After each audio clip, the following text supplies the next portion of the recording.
ಗೌರಮ್ಮನ್ ಥರ ಹಾಕೊಂಡ್ರೆ ಯಾರ ನೋಡ್ತಾರ ನಮ್ಮನ್ನ? ಈ ತರ ಬಟ್ಟೆ ಹಾಕೊಂಡ್ರೇನೆ ಹೊರಗಿನ ಪ್ರಪಂಚ ನಮ್ಮ ಅಂದ ನೋಡಕ್ ಆಗೋದು. ಇಷ್ಟಾದ್ರೂ ಹಾಕೊಳ್ತೀನಿ, ಇಷ್ಟಾದ್ರೂ ಹಾಕೊಳ್ತೀನಿ, ಇಷ್ಟಾದ್ರೂ ಹಾಕೊಳ್ತೀನಿ. ಅದನ್ನೆಲ್ಲ ಕೇಳೋದಕ್ ನೀನ್ ಯಾವನಲ್ಲೋ? ಕೇಳೋ ಅಧಿಕಾರ ಇದೆ. ಓಡಾಡ್ತಾ ಇರೋದು ಪಬ್ಲಿಕ್ ಅಲ್ಲಿ. ಈ ತರ ಅರ್ಧಂಬರ್ಧಂ ಬಟ್ಟೆ ಹಾಕೊಂಡು ಇರೋದನ್ನೆಲ್ಲ ತೋರ್ಸ್ಕೊಂಡು ಸೇಫ್ ಆಗಿ ಮನೆಗೆ ಓಡಾಡ್ತೀರಾ. ಆದ್ರೆ ನಿಮ್ಮನ್ನ ನೋಡೋದು ಹುಡುಗರುಗಳು ಕಾಮನ್ ಪಿತ್ತನ ನೆತ್ತಿಗಿಸ್ಕೊಂಡು ಓಡಾಡ್ತಾ ಇರ್ತಾರೆ.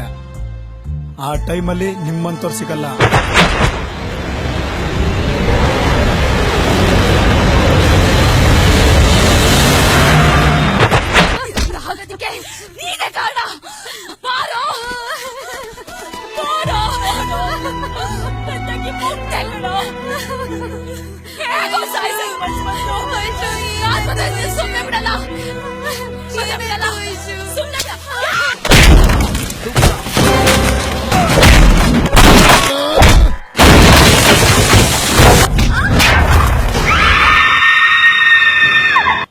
ಹೇಳೋದೆಲ್ಲ ಕರೆಕ್ಟ್.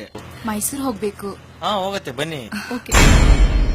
ಈ ಹೆಣ್ಣು ಹೆಂಡೆಯಿಂದ ನನ್ನ ಆಚೆ ಬರಕೇ ಆಗ್ತಾ ಇಲ್ಲ. ನನ್ನ ಜೀವನ ಹಾಳು ಮಾಡ್ತಿರೋದೇ ಈ ಹೆಣ್ಣು ಹೆಂಡ.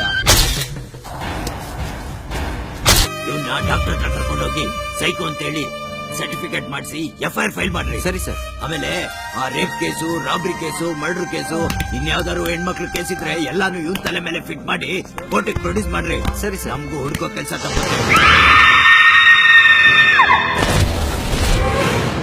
ಮದರ್ ತೆರೇಸಾ, ಅಕ್ಕ ಮಾದೇವಿ, ಕಿತ್ತೂರು ರಾಣಿ ಚೆನ್ನಮ್ಮ ತರ ಆದರ್ಶವಾಗಿರ್ಬೇಕು ಒಂದ್ ಹೆಣ್ಣು.